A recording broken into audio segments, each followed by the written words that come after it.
Ja, vielen herzlichen Dank. Die Stimmung ist ganz gut, aber ich müsste wieder zu diesem tragischen Ereignis in der Odessa kommen.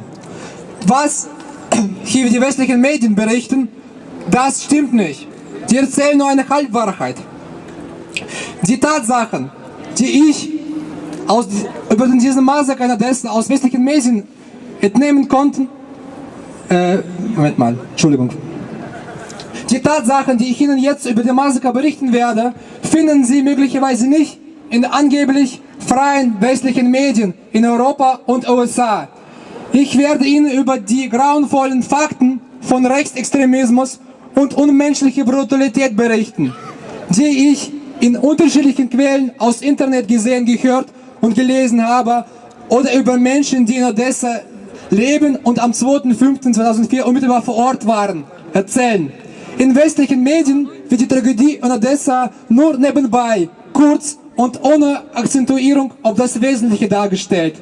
Wenn man die Berichterstattung über Odessa liest, entsteht der allgemeine Eindruck bei einem durchschnittlichen deutschen Verbraucher, dass irgendwelche Krawallen mit der Beteiligung von zufällig vor Ort anwesenden friedlichen ukrainischen Fußballfans und aggressiven prorussischen Demonstranten gebe.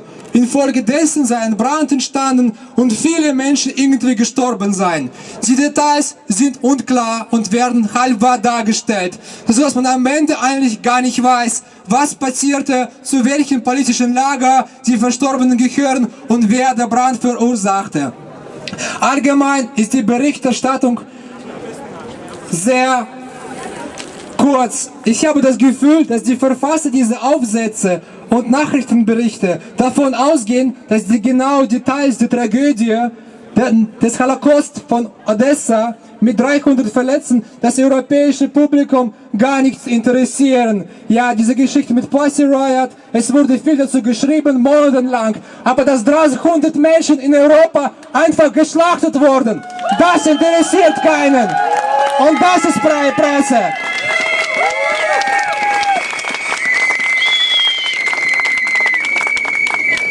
Der Teufel steckt aber im Detail, meine Freunde. Ja, in der Tat gab es prorussische Bürger in der Ukraine, die in Odessa 2 Wochen lang vor dem 2.5.2014 ein Zeltlager aufgebaut haben und gegen illegitime Regierung in Kiew protestiert haben.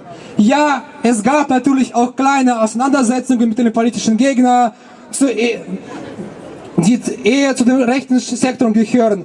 Wer im Einzelnen was provozierte, kann ich nicht sagen.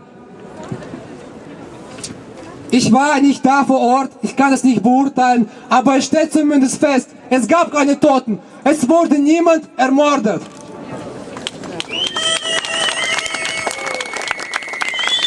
Es gab auch in der Tat ukrainische sogenannte Fußballfans.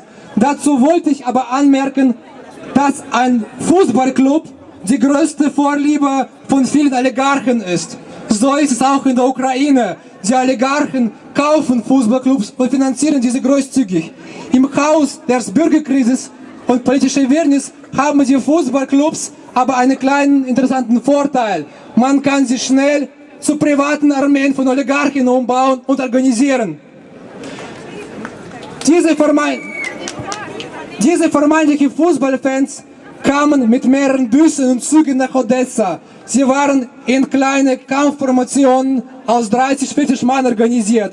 Es steht fest, dass die Anführer $10.000 bekamen, die Vertreter bekamen $5.000 für Aktion, die einzelnen Mitglieder bekamen wenig kleinere Beträge. Nichts davon erfahren Sie in der westlichen Presse. Auch ein interessanter Zufall. Friedliche Fans waren mit Metallstäbe, Luftgewehre, Helmen und Pistolen mit scharfer Munition ausgestattet. Alles ist das unverzichtbare Accessoires jedes Fußballspiels. Das nimmt man immer unbedingt mit, wenn man irgendwo friedlich Fußball anschauen möchte.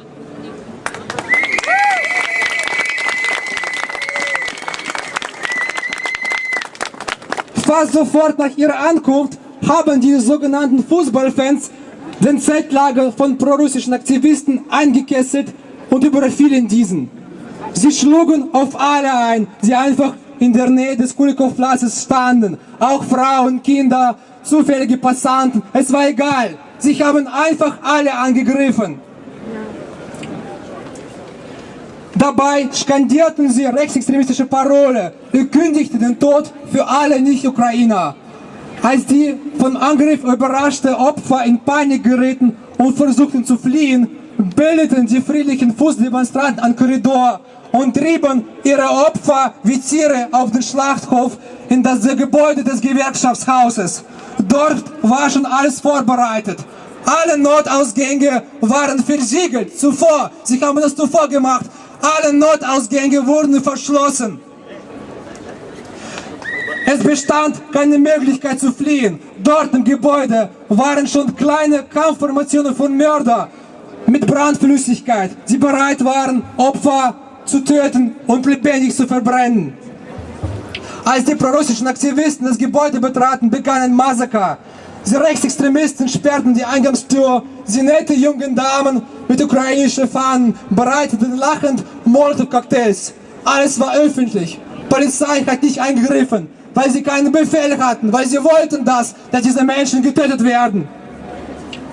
Als das Gebäude begann zu brennen, schrien die Demonstranten: Brennt euch, russische Drecksäue! Wir werden unsere Ukraine von den Russen Dreck reinigen und eine neue Nation zeugen. Das waren die Menschen, die draußen standen. Die Opfer konnten sich nicht retten. Diejenigen, die versucht haben, aus dem Fenster zu klettern, wurden abgeschossen. Die Menschen, die aus dem Fenster sprangen, wurden mit Metallstäben geschlagen. Ein Mann schrie: Ich bin ein Arzt, lass mich durch. Aber er wurde geschlagen von Nazis. Die Feuerwehrautos wurden angehalten und kein Schwein in Europa berichtet darüber. Kein sagt das, weil die Europäer das nicht wollen. Sie wollen Wahrheit nicht sehen, aber kommt hoch. Ich kann den Link geben, wo man die Opfer sehen kann. Nachdem wir diese Bilder gesehen haben, da war ich 2 Tage lang außer mich. Ich konnte von nichts denken, ich konnte nichts machen. Ich hatte nur Wut. Und diesen Wut muss man auch in Europa haben, weil mit Nationalisten und Extremisten kann man keine Kompromisse machen. Diesen Pest muss man vernichten, und zwar sofort, sonst ist es zu spät.